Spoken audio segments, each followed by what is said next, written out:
the adoption. Riverstone Grouse stepped outside the nest and stretched his wings.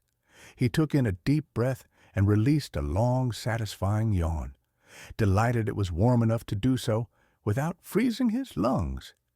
Everything about this day felt new and fresh. The crisp pre-dawn air triggered a waggle at the tip of his tail, traveling up through his breast feathers, finishing with a frantic shiver of his beak. Oh, that feels so good. The cloak of darkness and the stillness of the pine woods provided safe cover to organize his thoughts and plan his day. This morning he looked forward to his favorite path along the jagged crest of Jasper Ridge. The rocks and brush littering the slope up the ridge challenged Riverstone's out-of-shape heart. By the time he reached the path along the crest, he needed a moment to catch his breath.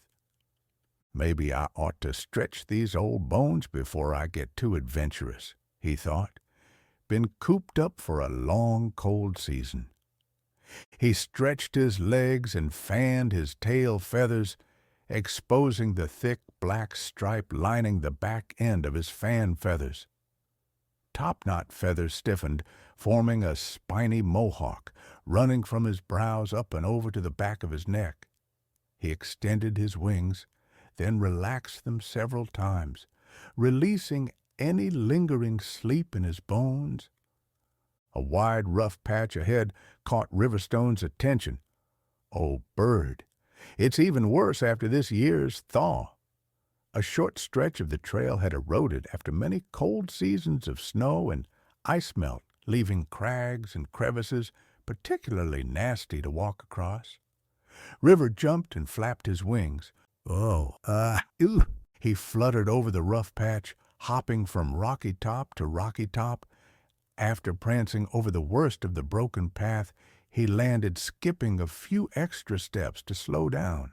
Oh, that feels so good for a change. Extra bounce in the old hopper today. Jasper Ridge rises far above Moses Creek. The snow-covered crest runs parallel to the creek, from thinly iced Lake Erewhon in the south to Smoky Swamp in the north. Cavorting along the crest of the ridge, Riverstone admired the beautiful, if somewhat distant view of the creek. A luminous amber glow radiated through the forest canopy across Moses. The early sun filtered through smoky fog seeping up from the crusty ground. Riverstone stopped and admired the glorious new season day. He couldn't recall such a morning. Now free of the damp, dark, cold season, every living being of the wood will soon be bursting from their homes. By now, Nettie and the chicks are popping from the night's roost, he thought, starting the daily routine. Riverstone's thoughts drifted to Bonetta. A feeling all too familiar of late grabbed him, concern for her melancholy attitude. The chicks were preparing to leave the nest and tend to their own new families. Bonetta's years of laying eggs and hatching her own chicks had come to an end. This season, she and Riverstone would be alone in the nest. For many seasons, the nest seemed cramped with the new hatchling.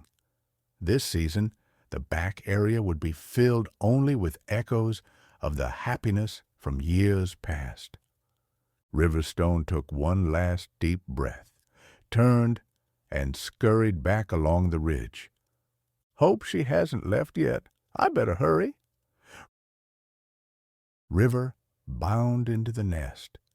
Great morning, my fine feathered friends. Just wait until you see the sunshine today. Bonetta, not as perky as her mate, replied, I didn't think you'd get back in time, Sunshine. As they exited the nest, River said, Honey, let's walk up the creek today. It'll be too busy down by the lake. Nettie scrunched her eyes, and her face contorted into a painful-looking half-smile. But River, she chirped, the good snacks are down at the lake. We always go to the lake. River poked the side of his head into Nettie's back, nudging her away from her intended course. The whole neighborhood goes to the lake. Can't a guy have a quiet stroll alone with his best gal on such a gorgeous day? River glanced at Nettie and noticed a veil of sadness and pain.